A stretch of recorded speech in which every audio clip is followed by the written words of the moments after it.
What's going on, everybody? Welcome into the Dynasty Mafia podcast. Happy Wednesday. Happy hump day.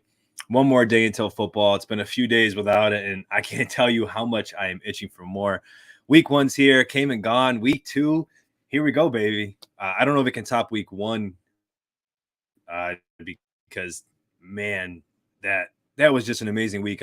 Great way to introduce the NFL season, the fantasy season, and we have so much to talk about tonight. Keenan, my man, how you doing tonight, buddy?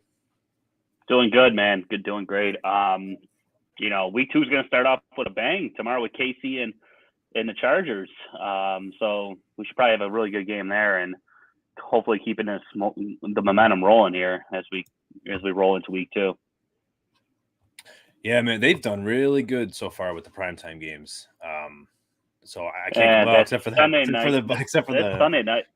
I was struggling to stay awake, and I thought it was gonna be a high scoring game. It could have been. I mean, at least for Tampa. Tampa got into red zone like 4 or 5 times and take field goals. But yeah, it turned out to be a snore fest. Yeah, you're not wrong. I definitely think I turned off majority of the second half. House of Dragons was on, and I had to get onto that one. A little more important if you know when I can't watch football in week one, and I'm sure a lot of people felt that way, you know it's a problem. So hopefully the Cowboys can figure it out, but it probably won't happen for at least another couple months. We'll get into that. That was Keenan. I'm Antonio. Make sure you guys are following us on Twitter at DynastyMafia_FF. Follow me at Antonio DeniseFF and Keenan at Keenan_716. Make sure you're checking us out on YouTube. Smash the like button, hit subscribe, let you know when we're on.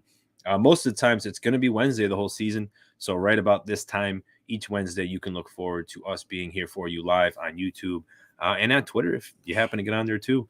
But if you're listening Thursdays, Fridays, Saturdays, we'll get episodes out for you. And, we're going to dive into a lot today. So we're going to recap as much of week one as we can. We're going to go on over reactions. I got a few questions for Keenan. We're going to go over our stresses and impresses. We both did really well this week, so hoping to keep that momentum moving forward. And we're going to dive right into it, Keenan. There's some sad news going on this week. We have some injuries. We just alluded to Dak Prescott. Hurt that finger of his, man. Hurt that thumb. I don't know why his hand just can't stay healthy. But my hopes and dreams of CeeDee Lamb being the wide receiver one this year quickly went out the window. So what are your thoughts on the Cowboys and Dak? The one thing, even before the injury, the thing I noticed was they don't have weapons. Can you name a wide receiver outside of CeeDee Lamb? Not Gallup because he's hurt. I mean, I would say we need Michael Gallup to come back. Like, you're right. They really are left. Cooper Rush has nothing. It was bad. I'm like, who is this? Who is that? I mean, even like the running game was struggling. Elliott and Pollard, like I knew the game was going to be a joke when they called that double reverse trick play, the second play of the game. I don't know if you remember it. And then CeeDee Lamb lost like 8 yards. Yeah, and like Tony Pollard just threw it up to him, and I'm like, oh, this is gonna be one of those games. I'm like, this is a joke. But I don't know what's going on with Dak. I always said he's a great fantasy quarterback, and that's what our show is. But I never thought he was a good NFL quarterback that you could win with. But I always thought he was really good fantasy because the Cowboys usually find themselves behind, and there's a lot of garbage time where he's throwing the ball 40, 50 times and getting a touchdown, 2 touchdowns in the fourth quarter to get you, 20, 30 fantasy points. But if I am a dynasty owner of Dak, I'm done. This is it. I like to only have one quarterback on my team for all teams, and I drafted Dak in a guillotine league. I drafted Dak in a redraft league. I have Dak in a dynasty league, and I'm like, this is it. I'm waving the white towel for Dak. You can't trust him. And also, this is his throwing hand, right? Yeah. He hit it on a helmet. Yeah. So So when does someone come back at 100% when they have a plate inserted in their throwing hand? Yeah, and when you got to grip the ball. You got to grip the ball, and you got to come back in 4 weeks. Jerry Jones is crazy not putting him on IR. I mean, well, he's not crazy not putting him on IR. You don't want to waste the roster spot, whatever. But just crazy to say that he could be back in 4 weeks. I just think that puts a lot of pressure on Dak, and it almost. I kind of didn't like to hear it alluded to the fact that Cooper Rush will be 4 to 5 weeks minimum, and that really upset me because I thought Jimmy G did make an offer, or Case Keenum, get some type of a quarterback. No, that can help, but it's just not going to happen.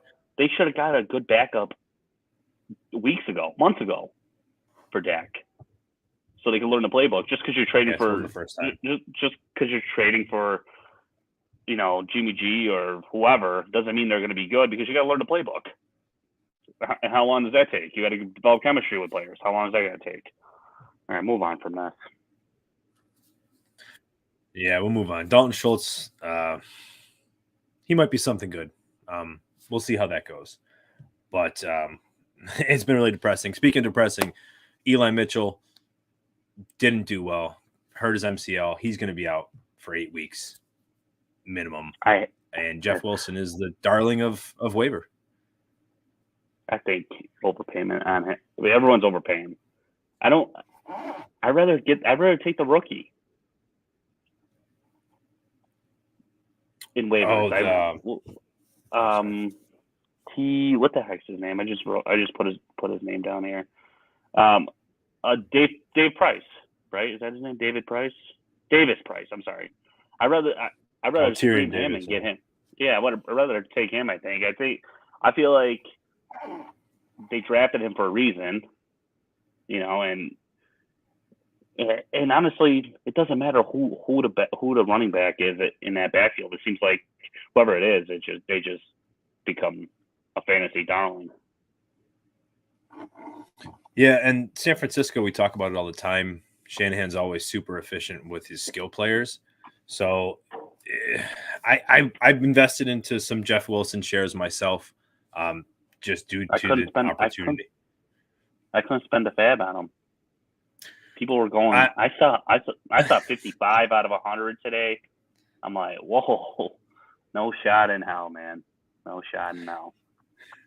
Yeah, I got him for cheap. I want to say it was about 14% of my fab, which I did consider cheap for the position that he's in and being week 1, and you're going to have him for at least 7 weeks. But people that are afraid of him are afraid of injuries, and I can't jump on that boat when he's guaranteed some type of workload and has done it before. There's that on 49ers. They're just continuing their injury issues. George Kittle, he missed practice. He's out again. Probably going to miss week 2, in my assumption. That's horrible. We talked about him dropping in some drafts, so it's a good thing at least. I think that you didn't have to invest a top 2-3 round pick for the most part this year, but he was at least a 4th, 5th round pick. That's big. Missing his first 2 weeks. Is that Kittle? Yeah. George Kittle? Yeah, you're breaking up a little bit. Yeah, but George. Sorry for the technical I didn't even know he was injured until last week. I'm like, oh, he's injured. Great. But yeah, why don't you pop out and come right back in, see if that fix the connection. We'll talk about George Kittle a little bit. Yeah, I mean, if you got him in the 4th, 5th round, you should be blessed. I mean, if you took George Kittle, if you drafted him with a 2nd round pick, it would hurt a little bit more. Where, like Antonio said before he dropped out, you got him in the 4th or 5th round. It doesn't hurt as bad. But I mean, there's a couple good tight ends out there you can stream. I know OJ Howard had a great game this past week, surprisingly. He had 2 touchdowns. I know Antonio loves OJ Howard, but that was a good stream, and I think his workload's going to pick up as the season goes on. and you don't have to waste any fab on OJ Howard, obviously, even though he had that monster game. And also Everett from the Chargers. He is a fantasy stud. I've been saying it for a couple of years, and now with that Chargers offense, everyone's getting love. And now Keenan Allen's banged up a little bit. I don't think he's playing tomorrow, so I think they're going to have to include him a little bit, Everett more in the passing game. Welcome back, Antonio.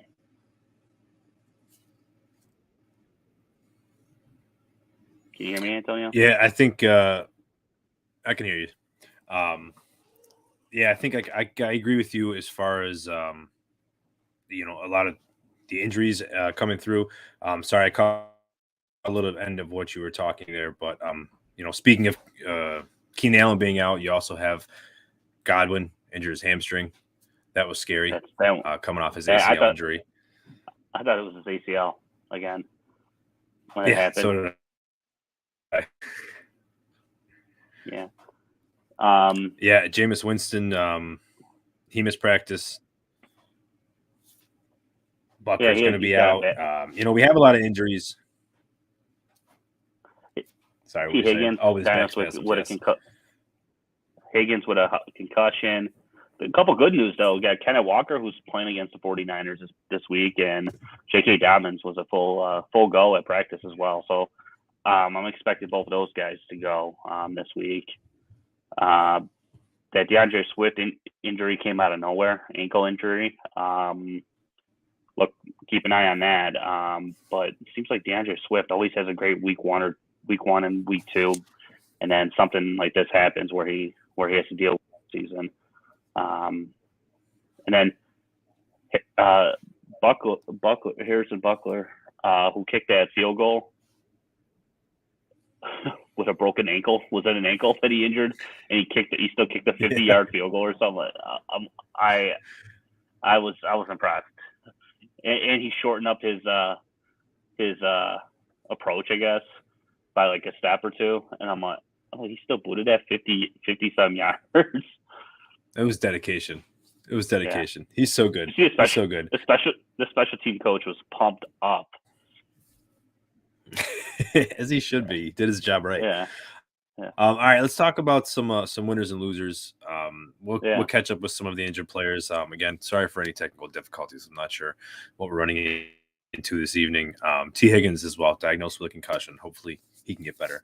But a couple winners. Christian Kirk, you loved him. You loved him. We both loved him. I mean, right. What? How many targets did he get? 12 targets? 17 targets, was it? 12 targets, turned into over 100 yards. Yeah. My man got the bag. Yeah, 12. Yeah. He got the bag, and now he's producing. I mean that Sunshine's speech before the game must have pumped him real up. I don't know if you saw that video that the Jags tweeted out. No, I did not.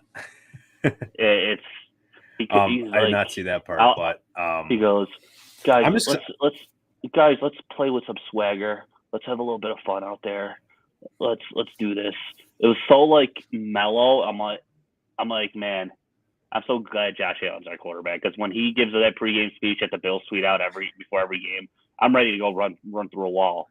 And my man Sunshine, he just I don't know, it's just his personality, just giving him some shit. Yeah. Too California style. Not that he gives. Yeah. Well, they're both California, but and not that he cares what Keenan Jimajich has to say about him. He might, man. I love Christian Watson. Dropped a 75-yard touchdown. He had 4 targets. You don't normally see that through rookies from Aaron Rodgers. I think there's a chance he really could become something later in the season. Well, I would definitely keep him stashed. This is where I disagree with you as a winner. So he had that one big drop, and he didn't see a target. He didn't see a target till the fourth quarter. They had to get him involved in the running game before Rodgers got him involved in the passing game again. So I don't know I don't know. I don't know how I feel about him. I just don't know if Aaron Rodgers is going to develop this trust with him or who's the other rookie that they have? Why can't I think of his name? Oh, I have him. Romeo I have Doubs. him on I have a million. I have him on a million teams as well. But it's going to take some time, I think, for him to gain trust in these rookie wide receivers. This is why AJ Dillon got so many targets, so many catches, so many yards. Rodgers is going to the guys that he trusts, and I mean, even Cobb got so many targets. Cobb's just an old man out there, but he got a lot more targets than I thought he was going to get. And then Aaron Jones as well. That offense struggled unless Aaron Jones or AJ Dillon had the ball.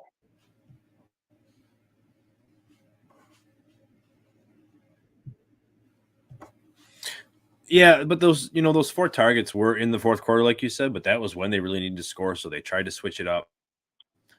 Hopefully they can figure it out, because Aaron Jones scares me. He scared me before the season, but he really scares me now with the little usage that he was getting, and especially in the passing game. Yeah. Well, let's jump into your boy here. How do you feel about Aaron Jones? We'll go back to Aaron Jones. Oh yeah, I love Saquon. No, hold on. Let's talk about Aaron Jones. All right. I do get where everyone's coming from. I think eventually that's Dillon's backfield. I really do. But I still think Aaron Jones gets his. They paid him for a reason. I think he's just going to be more of a slot guy. He's not going to be in the backfield as much because Dillon's going to be back there. And if he plays in the slot and he's on the field, as long as he's on the field, I'm fine with it because he's got to get his. He's going to get his touchdowns. He's going to get his catches. I think it's going to be similar to like the DK and Lockett situation last year where DK would have one good game and then Lockett would have a good game. So it's going to be frustrating if you are a Dillon owner or an AJ, Dillon or a Jones owner. Yeah, I concur with a lot of that. And yeah, talking on Barkley, I mean, a big bold prediction was that I thought he would come back and be a top back, and he looks it, man. He was something. They need to center that offense around Saquon. It's what they've been trying to do for a couple years since his rookie year when he blew up, and this might be the year they finally can because Daniel Jones had almost no connection with any wide receivers. No. Galladay's I cannot understand Galladay and how his career became what it is. Still making $60 million a year. It's amazing. It's literally amazing. I traded McLaurin for freaking Galladay 2 years ago because I'm like Galladay. It looked amazing. It really did. And then I'm like. And then I drafted Galladay in a couple of redrafts this year in the last 2 rounds or whatever. I'm like, he's gonna have a bounce back here. He's gonna, he had a bad year last year. You're gonna bring Dable in. He's gonna be their go-to guy. He had 2 targets or 2 catches. I'm like, what the? I was so mad. I dropped him yesterday when I was doing waivers. I'm like, I'm not even gonna lose sleep over this guy anymore. Kadarius Toney. Well, Tony had he was on the field for the first. He was on the field for the first play of the game, and then they took him out. Dude, I don't know what he's done wrong. I have to assume it's something with an attitude, something off field, because that seems to always be the issue with him, or has the history. But man, I was really looking forward to him doing well. There was a lot of hype about him at camp. Don't understand. It's also shocking because Robinson got hurt. Yeah. They had again virtually like Galladay did nothing. Wan'Dale Robinson got hurt. Sterling Shepard had some targets. So like, what's Daniel Jones doing? Well, Saquon. Yeah. So Saquon's gonna be a big benefactor of this. Hopefully they can get themselves together. Javonte Williams, AJ Brown, 2 guys that were looking great in their new roles. Hopefully a lot more to come from that. But how many I really don't want to. How many catches did Javonte get? 12? I think it was 11 of 12. That's amazing. Yeah, it was crazy. I took the over on his receiving yard prop of 19 and a half yards. That was my. What did he get? He finished with like 70. he hit the over in like the first two drives because it's not going to be a 19 this week. I'll tell you that. Yeah, the Seahawks, they gave up like 200 more receiving yards to running backs than the next closest team last season. And this season, we just saw how they did. So keep an eye on any receiving backs playing in Seattle this year because they're going to eat. That's a good thing. So a couple of losers. I mean, the low-hanging fruit here, Cam Akers. We got to talk about him. I love him. I invested in him. I made trades for him this offseason, and I just have to keep telling myself that Sean McVay is a mini Bill Belichick. And he is. Next week, Cam Akers is going to get 15 carries for 90 yards. No. I think. Go ahead. I really feel like.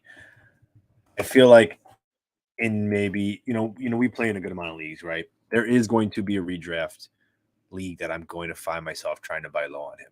I know there is, and I'm gonna bite the bullet because I believe in talent over opportunity in the same backfield, and I think Akers is better.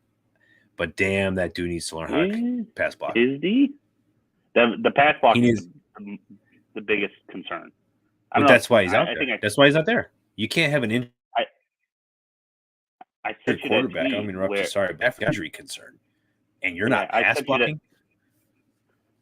That one tweet that I sent you where he was standing as the blitzer's coming up the middle, and then he looks at the blitzer, then he runs to the left side of the field. I'm like, this is why you don't have a job, or this is why you don't get snaps, is because you can't do a simple block. And then I think that was a Jordan Phillips sack, and Jordan Phillips just ate Stafford up. Yeah, it. My goodness, was that scary? So that's again, it's the ultimate buy low opportunity because he's at his lowest. He's not going to get much lower than this next week. He's going to be a drop candidate if he doesn't do anything. Not a drop candidate. He will be dropped. If he's not dropped already from people being scared who couldn't trade him, he will be dropped next week if he does do this poor again. And I will be picking him up. Somebody will, but people will be picking him up. I mean, I'm sorry, yeah, people will certainly drop him. I apologize. But they are playing against Atlanta this week, so it's a good bounce back. Let's just hope he can do it. Kyler Murray, big loser for me. Got his bag. That game was horrible. In a game where Mahomes gets 5 touchdowns, Kyler comes out and gets 1. It was to Hollywood, so I was happy about that. I'm excited for what Hollywood can bring to the table, but James Conner stunk. Ertz stunk. It was just tough. Everybody kind of was rough all around for Arizona. So that whole team looks rough. The whole team does. I caught some of the game on Red Zone, and I'm like, what is going on? Why they weren't moving the ball?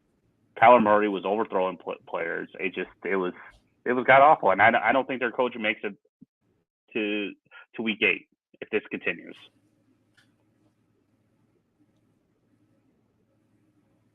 Yeah, they might be out of the playoffs. This is definitely not the same first half Cardinals team we saw last year when I think they were like 7-1, coming out hard. Devontae Smith. Oh, this one hurts. I love it. It hurts, but it's tough. It's a tough hurt because I loved Devontae Smith last season. Loved him in the offseason. But AJ Brown got traded there, and my heart was torn. And now I've been just on AJ Brown. So I thought, I'm still hoping that they can become an offense that's going to support 2 wide receivers. He needs to get more targets. But also at the same point, that offensive line was horrible. Yeah. It was horrible. Hurts was running for his life. Yes. Yeah. Like, he made so many plays. And for the most part, AJ Brown is one of the best, man-to-man wide receivers in the NFL. And at any point, if a play is getting broken, he's going to be one of the first wide receivers to get himself open. And that's what happens. Hurts didn't even have 2.5 seconds on most plays. So he was already out of the pocket scrambling very often. You saw Miles Sanders get some action. You saw Miles Sanders run well. I am so glad for that. I really hope that that's going to continue for him because he was very efficient. 13 carries, just over 90 yards, got himself a tutty. First touchdown in a minute. So I'm very glad that he was able to do that. Hope that gained some confidence for Sirianni to keep moving him. Or giving him the ball, sorry. Jalen Hurts MVP odds were cut in half this past week. Wow. They must have seen it, how great he was, man. Must have seen it, how great he was. So I'm very excited for what the Eagles are going to bring to the table. Why don't you talk about our last loser here, your boy? This guy, Allen Robinson. 2 targets, 1 catch. The second target was the last offensive play for the Rams. I was shocked. I mean, I was shocked. I don't even have any words for it because watching that game, I'm a Bills fan, so I really don't care when the Bills are out. I don't fantasy is second, Bills football first, fantasy second. I'll never cheer for, someone to torch the Bills because of fantasy of related players. But I honestly thought he was going to be more involved in the offense than Cooper Kupp. I thought the Bills were going to shut Cooper Kupp down, and it was vice versa. They shut Allen Robinson down. But then looking at the all 22 the other day, they really didn't. They just left them open because the Rams were not looking at him at all the whole game. Tyler Higbee got, I think, 14 targets. The Rams? Yeah. Right? Or someone specific. What's that? Well, I'm not the Rams specific, Matthew Stafford. Matthew Stafford. Just hated Allen Robinson. For some.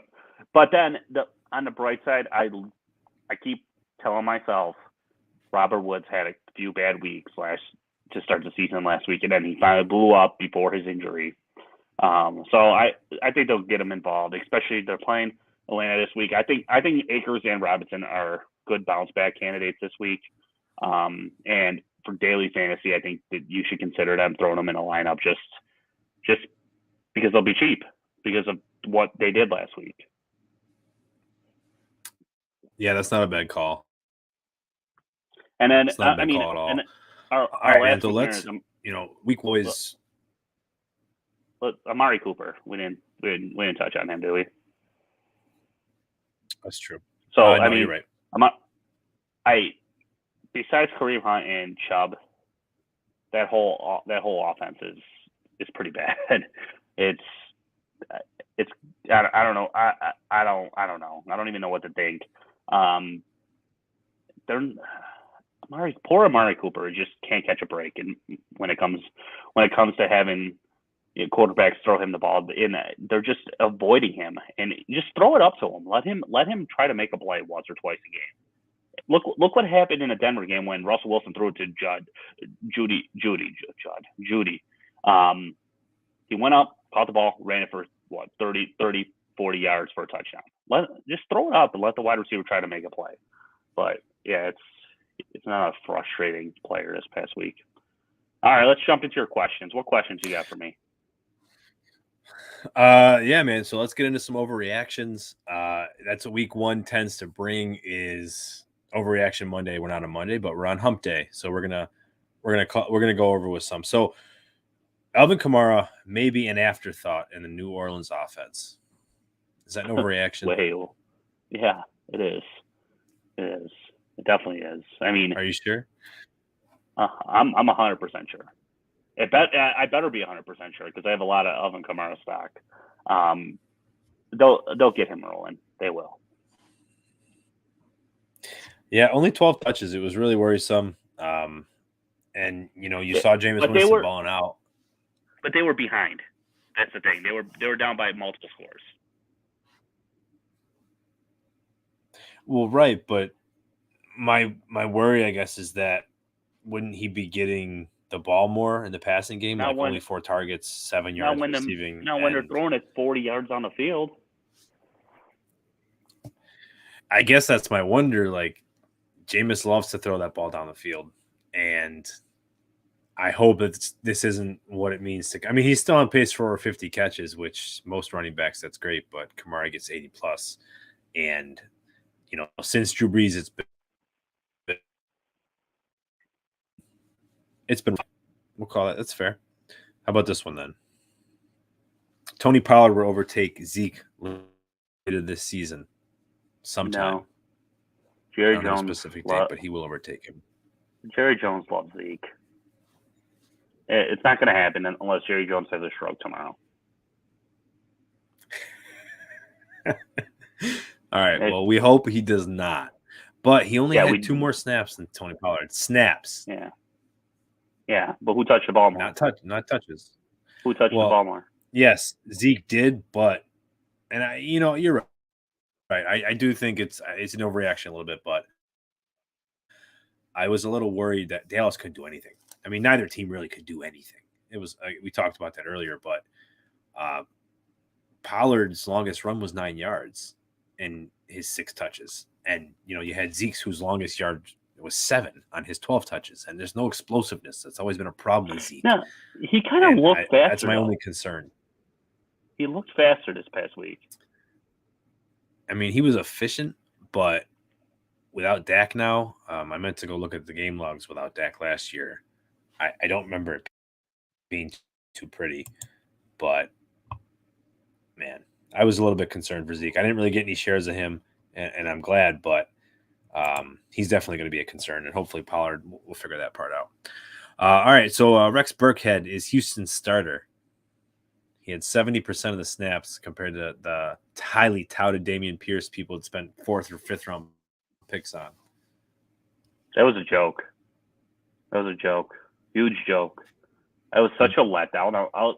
I'm like looking at I was refreshing my apps. Like, why is Dameon Pierce not getting fantasy points? Where? I kept refreshing. I'm like, and then I look.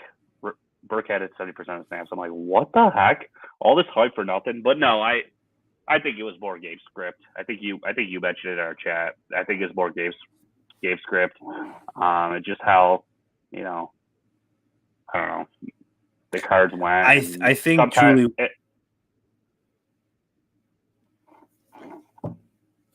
Sorry, let me interrupt you.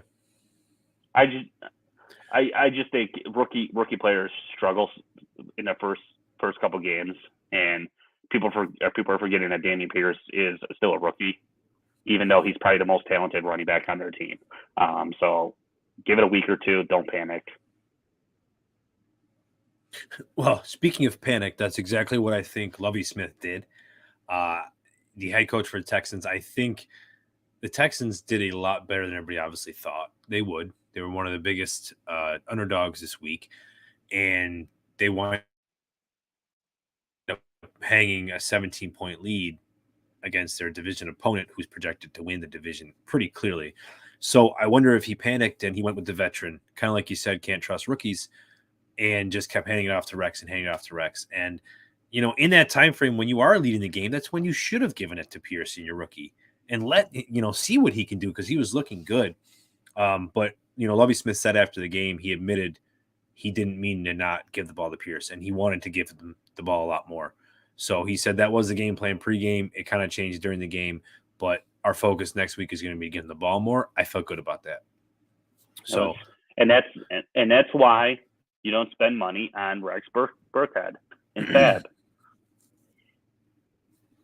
I saw 40 bomb on him today. I'm on.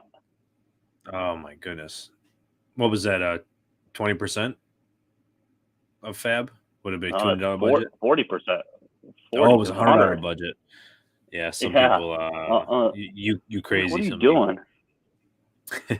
Yeah, I agree with you. Obviously, Dameon Pierce is still the man. Buy low if you can. If people are worried. Aaron Jones is the 1B in Green Bay, and A.J. Dillon is the running back to own. Is that an overreaction? No. Aaron, Dillon is the guy. He's the guy. He really is. Like I said, I think they're going to move Jones to the slot. I think he's going to be more efficient there, and I think that Rodgers is going to need.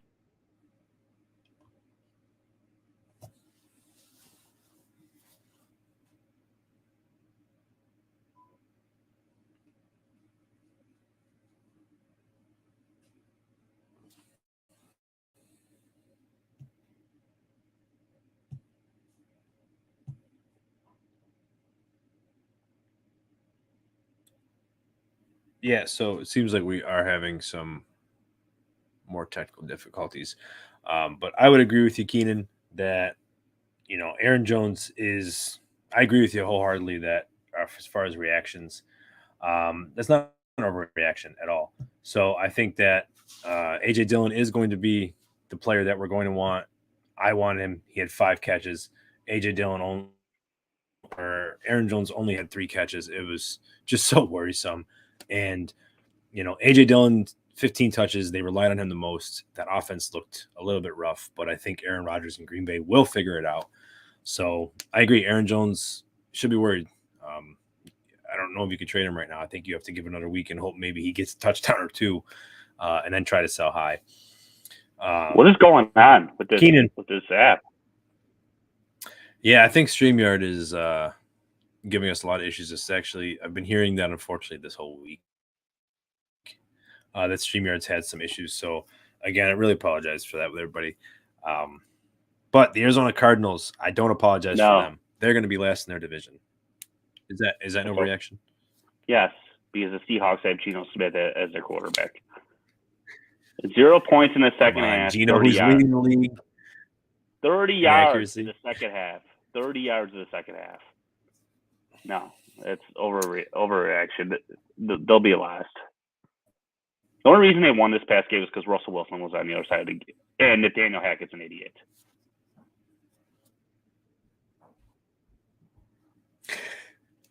Yeah, everyone's beating the dead horse on Hackett, so I didn't want to try and go too far with that because I know we all agree with everybody else. And for not giving the ball to Javonte more. Like the whole third quarter, he didn't even touch the ball. What are you doing? The guy averaged over 10 yards a touch in the first half.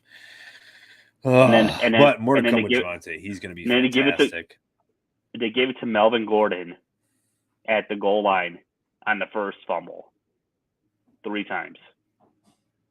And then they came back with Javonte the second time they came back with Javonte, and then he fumbled.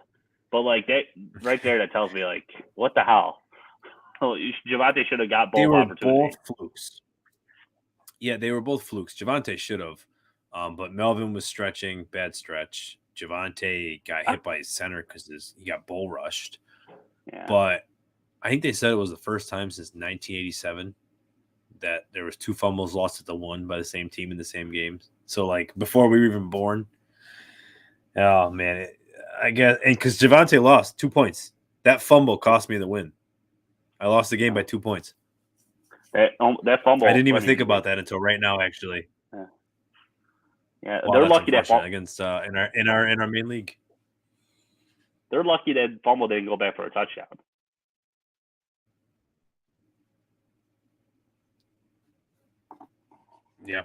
Yeah, isn't that a fact?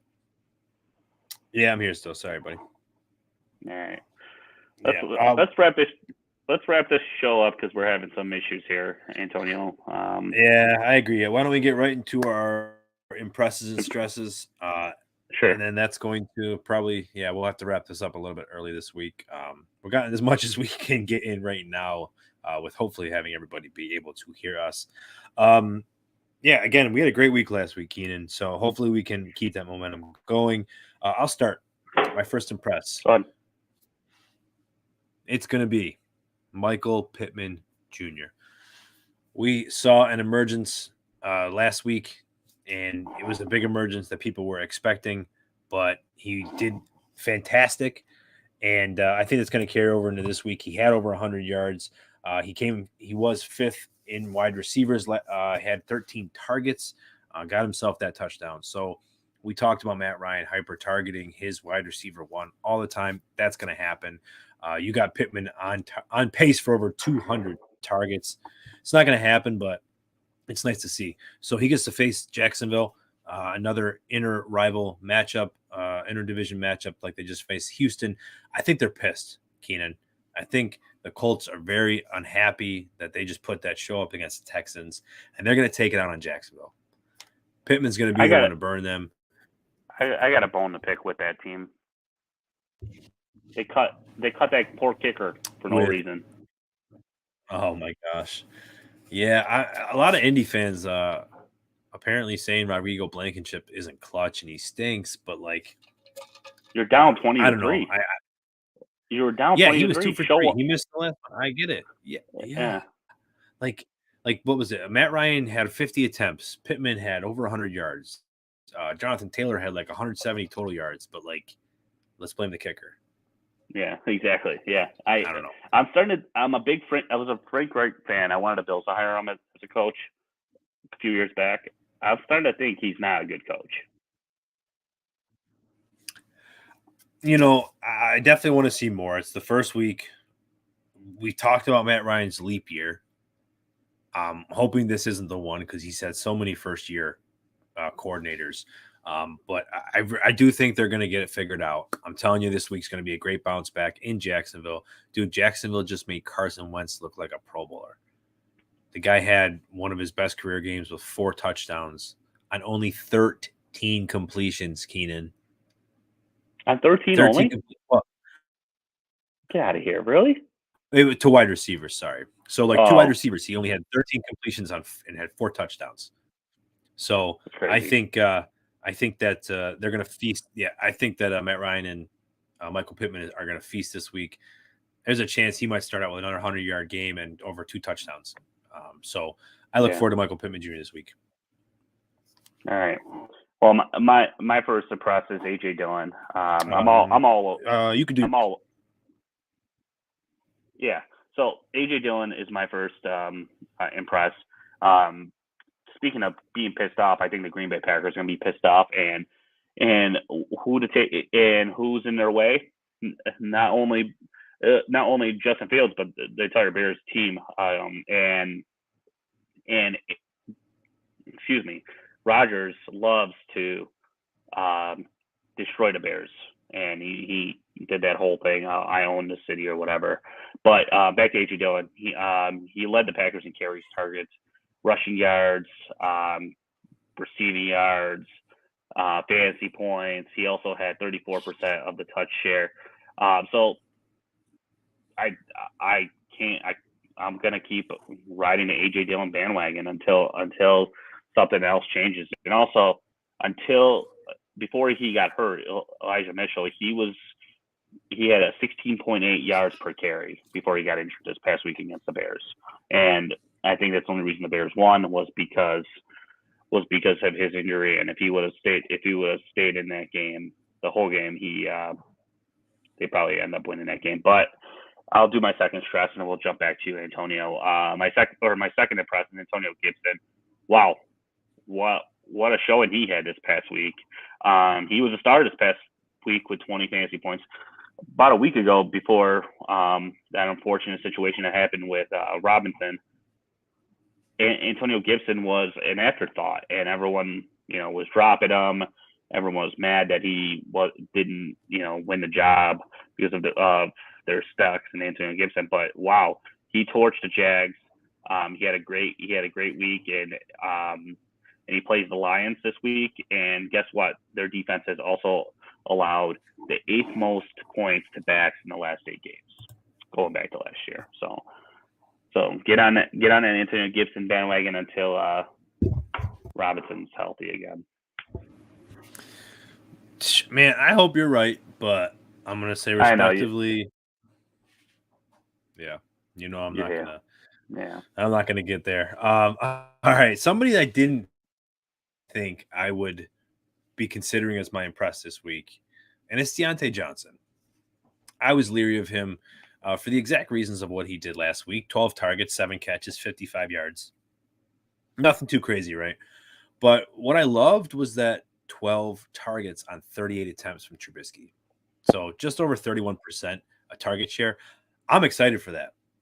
And, I'm not excited that his wide receiver or the running back decided that, not decided, but unfortunately had gotten injured and hopefully isn't too serious. But that's what they're saying. He should be a full go this week, but I don't believe it. I don't buy it at all. I think that they're playing against Patriots this week at home in their opener. They're going to try and play Najee, that's for sure. But I think Trubisky's going to want to throw the ball. They're going to want to score. They're going to want to dominate. It's the Patriots. Everybody wants to try and stop them. So I think this week, good opportunity for Deontay Johnson to get that touchdown. I think double-digit targets are in order again. And I think that, he didn't get any in the red zone, but they only had 3 attempts in the red zone last week. So I think that's going to change for him because we just saw Tua put up 270 yards against the Patriots. So Trubisky could certainly put up that amount of numbers, which would leave Deontay with a pretty good game. So I'm going with Deontay Johnson as my second impress. Attaboy. And would you like me to start with my stress? Or you? Yeah, go ahead. Go ahead. All right. Yeah, my first stress, we spoke about him earlier. It's Zeke. He's playing against Cincinnati this week at home. I'm certainly worried for him. I think there's an opportunity that he might get another single-digit touch week, if not, 10 or 11 or 12. But he has to be efficient, or he has to get a touchdown, even to be, considered start-worthy. And that's going to be tough to come by. This Cincinnati defense just bottled up. We bottled up Najee Harris. We just talked about that last segment with Deontay Johnson. Najee Harris only had 23 rushing yards. He did not do well at all. I kind of foresaw it coming because, they had a good run defense coming into last season, and it's going to continue, especially after seeing what they did against Tampa Bay. Even though Tampa Bay is great, Cincinnati is still good. And I think that they're going to stack the box, especially with Cooper Rush. So I'm going to say that Zeke's a big stress for me. Let me just double check who I would like better than Zeke this week. I love Miles Sanders better than him. I actually think I might play Jamal Williams over Zeke. Darrell Henderson, that's for sure, even though I think Cam Akers might bounce back. And I'm a fan of sorry, my rankings popped down. Chase Edmonds. I think Chase Edmonds is going to be better than Zeke this week. I love what he did in the passing game. So Zeke worries me, Keenan. Yeah. I think you're right. Go ahead. Do your second one now. Yes, sir. All right. I will get James Conner, sticking with the running backs this week. 2 wide receivers are my impress, 2 running backs are my stress. James Conner, another inefficient running back. We talked about Arizona scaring the crap out of me. The offense just didn't look good. He had 26 yards on 10 attempts. Didn't get a lot of work in the passing game. He got his touchdown, but that's really what you rely on with James Conner is touchdowns. And to be honest, I'm not looking for a running back getting me 30, 40 yards and a touchdown. So I have a lot more faith in James Conner than I do in Zeke Elliott. They are playing at the Raiders, or I forgot to mention that, sorry. But the Raiders, they look great. The defensive line looked awesome against the Chargers. They held Austin Eckler to 72 total yards, 36 of it was on the ground. So I think that, if Austin Eckler wasn't able to do that well, and even being efficient as he can be, James Conner's probably not going to be the one to do it either. He's a lower end RB2 for me, so he still is going to be start worthy. But temper expectations. Yeah, definitely. So my stress is we'll start with the GOAT, Tom Brady. And it has nothing to do with Tom Brady. It has everything to do with the injury report. I don't know if you saw it, Antonio. It's a laundry list. But Mike Evans, Chris Godwin, Julio Jones, Russell Gage, and Pearman are all on the injury report. Godwin's probably out. Gage likely out. Evans dealing with a calf injury. If he doesn't play, you're going to have Julio Jones and Pearman being your top 2 wide receivers there in Tampa. And not to mention that the Saints love playing Brady and the Bucs. They went 2-0 against them last year, and they they shut Brady down for some reason. My second stress is Cam Akers versus Atlanta. Did I say Tom Brady was playing the Saints, or did I say Atlanta? You might have said the Saints, but I think you said Atlanta. Yeah, well, they are playing. No, they are playing the Saints. Yeah, The Rams. No, sorry, you're right. The Rams are playing Atlanta. I'm just making sure I didn't mix those two up. But until McVay puts more trust into Akers, he's going to be a stress candidate. Until we get more than 3 carries or 3 touches, he's going to be a stress candidate. I know he's playing Atlanta, a shaky defense, but like I said, you need opportunity in fantasy, and you need the ball in fantasy to get points. And right now, Cam Akers isn't getting the ball. So let's round it up here. My 2 stresses were Brady and Cam Akers. Antonio's were where the heck are they? Zeke Elliott and James Conner. I have Zeke. Yeah. And then my impresses were A.J. Dillon and Antonio Gibson, and Antonio's was Deontay Johnson and Michael Pittman Jr. Beautiful, beautiful, beautiful. I think those are all going to smack again. We're going to have ourselves another great week. Again, sorry for a lot of the technical difficulties going on this week. We're not going to let that happen again. So with that being said, we're going to wrap up the episode, and I think we got a lot of information in here for it. I'm excited for week 2. We're going to make sure we're getting some more content posted on Twitter throughout the week. Very excited for tomorrow's Thursday night football game between the Chargers and the Chiefs. So make sure you're hitting us up on Twitter at DynastyMafia_FF. You can find me at Antonio Denisi FF and Keenan at Keenan_716. Again, check us out on YouTube. You can see our faces and maybe try to hear us a little bit better, even if we're running into some issues. But make sure to like, subscribe, hit that bell so you can find out every time we are on.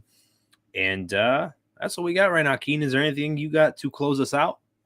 Yeah, I just want to do a quick shout out to my wife's friend, Dina.